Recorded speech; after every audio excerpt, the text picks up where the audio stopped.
Puji Tuhan, haleluya. Syukur besar kepada Tuhan karena kita tetap beribadah. Kasih karunia Tuhan selalu ada bersama-sama dengan kita. Katakan amin.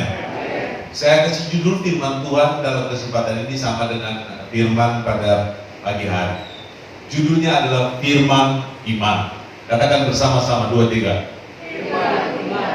Sangat mengejutkan, begitu menakjubkan ajaran ini atau firman iman ini, karena firman iman ini dapat memberikan motivasi spiritual bagi kita, mengajak, mendorong kita untuk melihat hal-hal yang ajaib dari Tuhan. Karena memang Tuhan kita ajaib, firman-Nya ajaib, kehidupan orang percaya juga dibuat ajaib oleh Tuhan. Semua beri sorak kepada Tuhan, katakan haleluya. Firman iman. Kita buka Alkitab dan kita lihat dalam Roma 10 ayat yang ke-8. Tetapi apa katanya? Ini, firman itu dekat padamu, yakni di dalam mulutmu dan di dalam hatimu. Itulah firman iman yang kami beritakan. Itulah firman iman yang kami beritakan. Hamba-hamba Tuhan, rasul, nabi, penginjil, guru, semua memberitakan apa yang disebut firman iman. Jadi harus tegas dalam kehidupan kita, hamba Tuhan dan seluruh jemaat Tuhan, bahwa sifat dasar yang melekat pada firman untuk kita adalah iman. Firman iman. Patokan yang dapat kita jemput dari ayat ini, dengar. Firman itu dekat kepadamu. Jadi setiap kita tidaklah boleh jauh dari firman, karena kita semua adalah produk dari firman, dicetak, dibuat dan diproduksi oleh firman. Maka setiap hamba Tuhan dan umat Tuhan itu tidak boleh jauh dari firman. Caranya bagaimana? Setiap kita harus setia baca firman, harus setia dengan firman Tuhan, supaya kita tidak jauh-jauh dari firman. Karena firmanlah yang melindungi kita, menjaga kita, memelihara kita, dan juga menyelamatkan kita. Nomor 2, firman itu di mulut. Firman iman itu di mulut. Maksudnya begini, kita yang sudah tahu firman, kita baca firman Tuhan, kita perkatakan firman Tuhan. Misalnya, kita membaca Mazmur pasal 23. Ada jauh lebih baik kita membacanya dengan memperkatakan firman itu, supaya itu menjadi kekuatan dalam kita, menjadi dinamika dalam kehidupan kita, dan berhasil guna dalam kehidupan kita. Memperkatakan firman tidak ada ruginya. Memperkatakan firman juga tidak capek, tetapi justru mendatangkan keuntungan yang sangat besar, mendatangkan manfaat yang hebat. Jadi tolong setiap bapak-bapak, setiap ibu-ibu, semua kita, saat kita baca firman, kita perkatakan, sama dengan kita mengumumkan tentang firman itu. Dan yang ketiga, firman di hati. Firman di hati. Kalau firman di mulut, selain memberkati kita, memberkati juga orang yang mendengar. Ketika kita berkata firman Tuhan bilang setia, maka kita jadi setia, orang lain juga jadi setia. Ketika kita berkata kita harus berkorban, kita juga diberkati, orang yang mendengar kita juga diberkati. Saat kita berkata firman itu menyembuhkan, menguatkan, kita perkatakan kita diberkati, orang lain juga diberkati. Itu yang disebut firman ada di mulut. Dan yang ketiga tadi itu firman di hati. Hati kita adalah tempat disemaikan, ditaburkan firman. Nah, di hati itu juga bertumbuh firman. Nah, kalau dia bertumbuh, dia jadi besar. Setelah jadi besar, dia berbuah. Nah, itu adalah keuntungan bagi kita. Siapa yang mendapatkan manfaat dari firman di hati? Dia yang memiliki firman. Engkau yang ada firman, engkau dapat berkat dari firman itu. Kalau firman itu tidak ada di hati kita, sama sekali kita tidak mendapatkan manfaat dari firman itu sendiri. Maka setiap jemaat dan hamba-hamba Tuhan benar-benar menyimak firman, dengarkan baik-baik, dan kemudian taruh di hati, supaya firman itu jadi berkat untuk diri sendiri, jadi berkat untuk pribadi kita. Haleluya. Nah, kita mulai yang pertama. 1. Iman adalah produksi dari firman. Jadi begini, tanpa mendengar firman tidak ada iman. Tanpa membaca firman tidak ada iman. Tanpa mengakui firman tidak ada iman. Tanpa memperkatakan firman tidak ada iman. Jadi bagaimana caranya memperoleh iman? Syaratnya adalah baca firman, dengar firman. Dengan demikian kita akan mendapatkan firman. Kita cek Alkitab. Roma pasal 10 ayat 17. Jadi iman timbul dari pendengaran, dan pendengaran oleh firman Kristus. Dalam Ibrani 10 ayat 17. Jadi iman timbul dari pendengaran. Kalau tidak mendengar firman, tidak timbul iman, tidak muncul iman. Atau dengan kata lain, tidak ada iman. Jadi jangan bilang begini, saya ada iman, tapi saya tidak baca firman. Saya kuat iman, tapi tidak beribadah kepada Tuhan dengan firman. Itu omong kosong, tidak benar.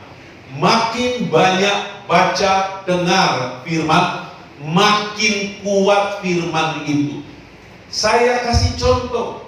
Kalau kita tidak makan 3 hari, sengaja tidak makan 3 hari, maka kita tidak akan memiliki kekuatan. Tangan jadi lemah, kaki jadi lemah, otak jadi tumpul, pikiran jadi pusing. Kalau tidak mengkonsumsi makanan selama 3 hari. Demikian dengan firman. Kalau kita tidak makan firman Tuhan, rohani kita jadi lemah, mental kita jadi lemah, iman kita jadi lemah. Jadi untuk menguatkan iman, firman Tuhan harus dikonsumsi secara kontinu. Katakan amin. Katakan amin.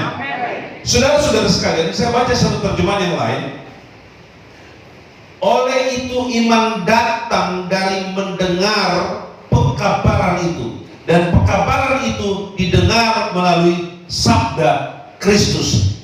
Unsur yang kita tengok di sini ialah iman itu datang, iman itu muncul, iman itu timbul dari kita mendengarkan pekabaran Injil Kristus, firman Kristus.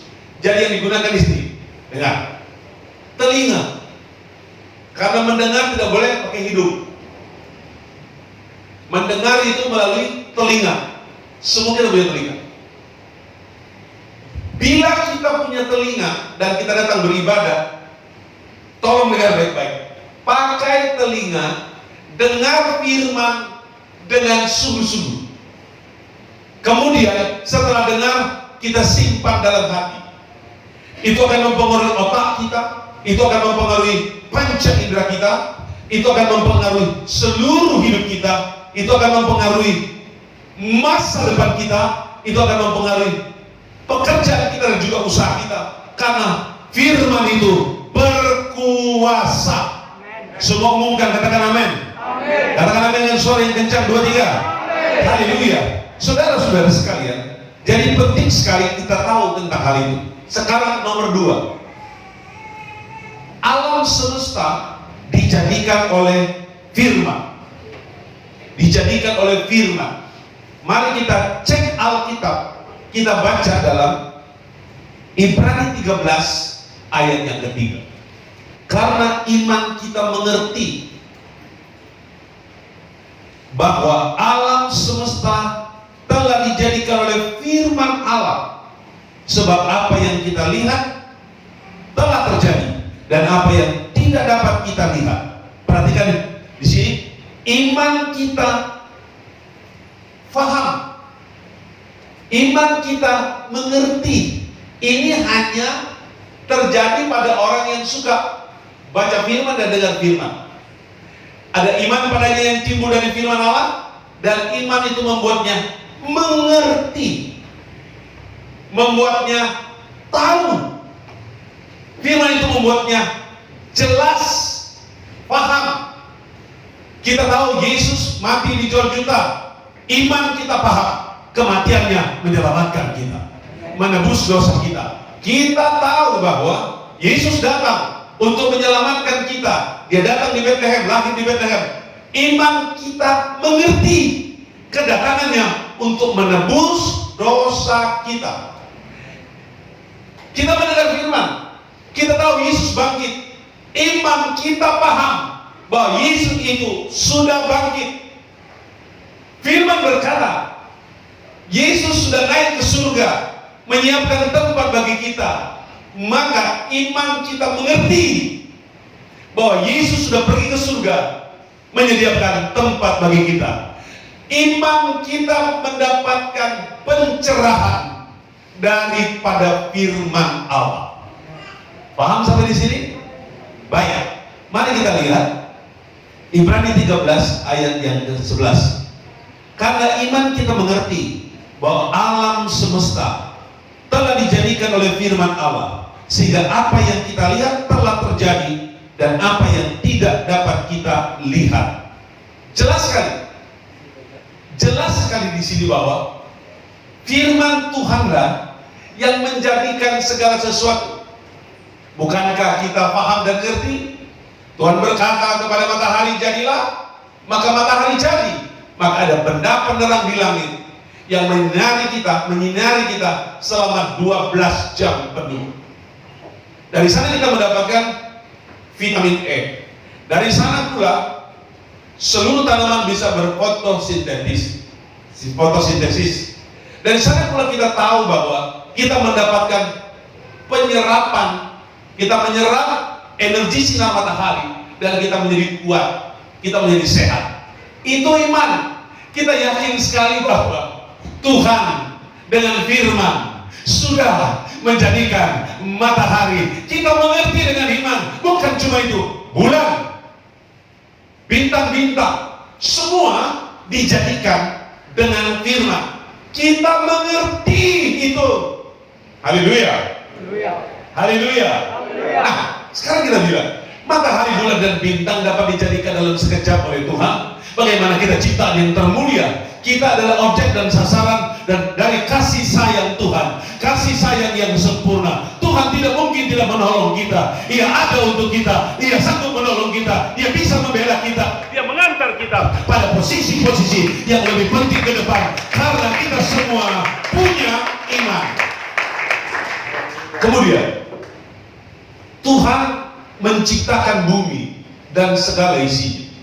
Ibu-ibu, engkau punya emas? Itu diciptakan oleh Tuhan sebagai materi untuk dapat dipakai manusia atau disimpan manusia dalam bentuk kekayaan. Itu cuma dijadikan dalam sekejap. Engkau punya berlian? Itu adalah produk dari firman. Semua dijadikan oleh iman. Kita ngerti semua itu dicipta oleh Tuhan, dan kita mengerti semua yang kita makan, padi, gandum, biji-bijian, semua dijadikan dengan firman. Jadi kalau kita makan itu, kita jadi sehat, nutrisi kita jadi lengkap. Bayangkan Tuhan itu menciptakan semua makanan, jenis makanan dan biji-bijian. Di situ sudah ada vitamin A, B, C, dan D. Ada Nah itu dia, karbohidrat.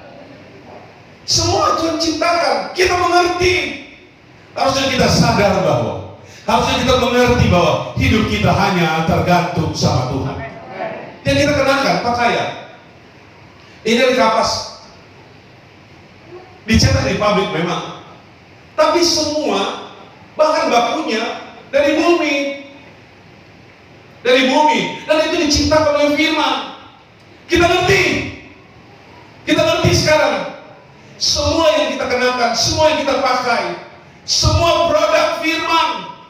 Maka ada firman iman. Kita yakini itu bahwa kalau Tuhan dandani bumi ini dengan begitu indahnya, itu karena kekuatan Tuhan. Di sana kita lihat ada hutan. Itu Tuhan yang ciptakan. Dia bisa menyimpan air. Kemudian sungai sepanjang tahun tidak pernah kering. Itu adalah produk firman. Haleluya. Mari kita semua sadar dan mengerti betapa kuatnya Tuhan. Maka kita harus total percaya pada firman, supaya muncul firman iman. Haleluya. Properti di rumah kita, furniture di rumah kita, kursi dari mana? Dari bahan baku di bumi. Itu dicipta oleh Tuhan. Lemari, apapun yang ada di dalam rumah kita, termasuk televisi, bahan logam, elektronika, itu sumbernya sudah ada. Sumbernya semua sudah ada. Komputer, handphone, semua perangkat-perangkat lunak seperti itu semua sudah ada, kemudian direkayasa. Itu semua dicapai dengan kekuatan ilmu pengetahuan dan teknologi. Ada semua, tapi sudah ada sumbernya. Tapi Tuhan mencipta dari yang tidak ada menjadi ada. Manusia mencipta dari yang sudah ada kemudian menjadi ada. Manusia terbatas, hanya Tuhan yang mencipta dari nol menjadi ada, dari tidak ada menjadi ada. Alam semesta dibuat oleh Tuhan. Firman iman. Kita mesti yakin sekarang, kalau alam semesta yang besar dan luas itu dijadikan sekejap oleh Tuhan, bagaimana kita yang kecil, kita mampu diproduksi oleh Tuhan, dijadikan oleh Tuhan menjadi lebih indah, lebih baik, lebih luar biasa. Karena Tuhan kita tidak pernah berhenti jadi Tuhan. Dia akan memberi yang terbaik bagi kita. Gunakan dan yakini apa yang disebut firman iman. Puji nama Tuhan. Puji nama Tuhan. Nomor 3, mari kita belajar dari tokoh-tokoh Alkitab. Iman tokoh Alkitab. Kita baca dalam Ibrani 13 ayat 7. Iman dari tokoh-tokoh Alkitab. Ingatlah akan pemimpin-pemimpin kamu yang telah menyampaikan firman Allah kepadamu. Perhatikan akhir hidup mereka dan contohlah iman mereka. Saya ambil satu tokoh penting yang semua kita tahu, namanya Abraham. Abraham tinggal di kawasan kaya raya dan dia memiliki properti, rumah, kebun, dan usaha yang besar karena dia mempunyai begitu banyak karyawan. Jadi dia sudah kaya dari kawasan Kasdim di daerah Mesopotamia. Ya, kaya dia. Kemudian dia dengar firman, keluarlah kau dari negerimu ke satu negeri yang kutunjukkan kepada. Oh, ini sebuah tantangan.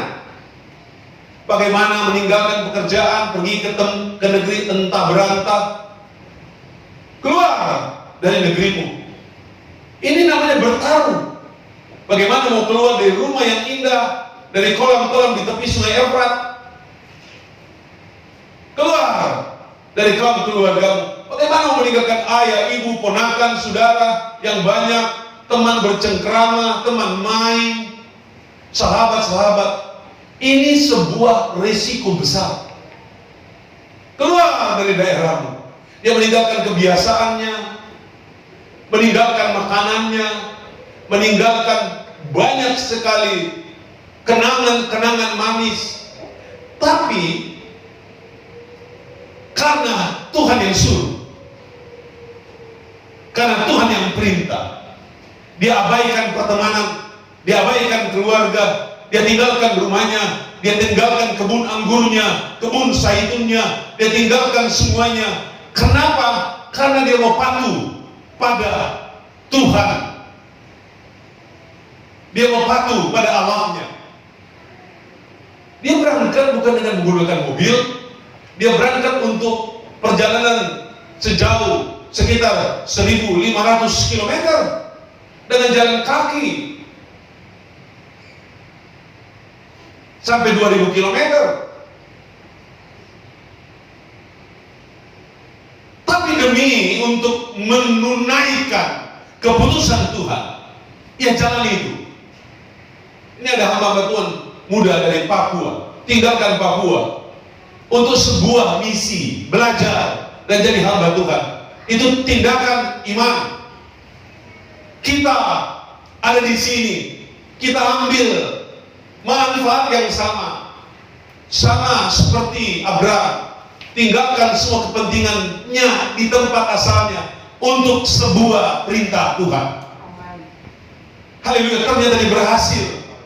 Sampai hari ini keturunannya mendiami tanah itu, tanah tersubur di Timur Tengah, tanah terkaya di Timur Tengah, tanah yang dijanjikan itu, tanah yang luar biasa. Dan hari ini seluruh turunan Abraham adalah orang-orang paling cerdas, orang-orang paling hebat, orang-orang paling kaya, intelektualnya tinggi, orang-orang yang menggenggam teknologi dunia. Kenapa? Karena nenek moyangnya Abraham sudah patuh pada firman dan ia berangkat karena firman iman. Haleluya. Daud sama, dia laksanakan firman iman. Yesaya, Daniel, semua orang-orang berhasil. Haleluya, hamba-hamba Tuhan yang luar biasa dan jemaat Tuhan yang luar biasa harus mempraktekkan firman iman. Katakan begini, Tuhan berkata aku bisa sembuh, aku dapat sembuh, yakin bahwa kita sembuh.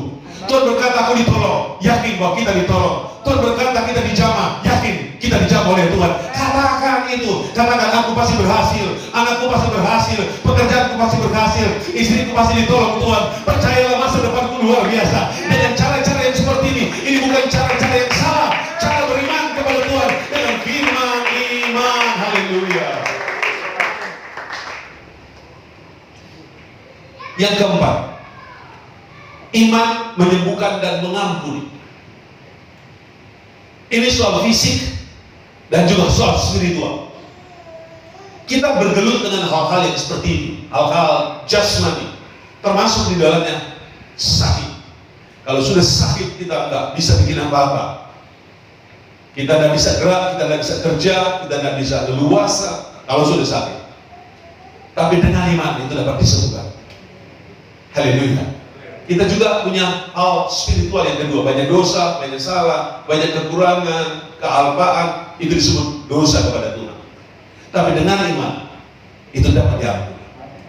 Kita lihat dalam Yakobus 5 ayat 15. Dan doa yang lahir dari iman akan menyelamatkan orang sakit itu, dan Tuhan akan membangunkan dia. Itu yang pertama. Orang sakit didoakan dengan iman. Orang sakit itu bangun, artinya dia sembuh. Haleluya. Mari mulai bapak-bapak, kita praktekkan iman. Istri kita sakit, kita doakan, ia dapat disembuhkan. Suami kita sakit, kita doakan, ia dapat disembuhkan. Anak kita sakit, kita doakan dengan sungguh, anak kita dapat disembuhkan. Mama papa kita menderita sakit, kita doakan dan kita gumuli, orang tua kita sakit. Hamba Tuhan sakit, jemaat doakan, hamba Tuhan itu sembuh. Jemaat sakit, hamba Tuhan doakan dengan serius, jemaat itu dapat disembuhkan. Firman iman, katakan semua bisa jadi, semua bisa berlangsung karena iman.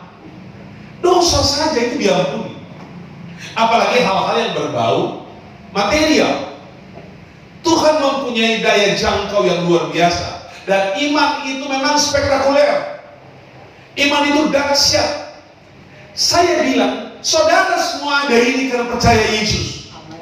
Saudara setia beribadah karena beriman kepada Yesus. Sekarang kita masih diparigi, tapi kita percaya kita akan pindah tempat yang namanya surga nanti. Itu karena iman. Mau pakai apa ke surga, Pak?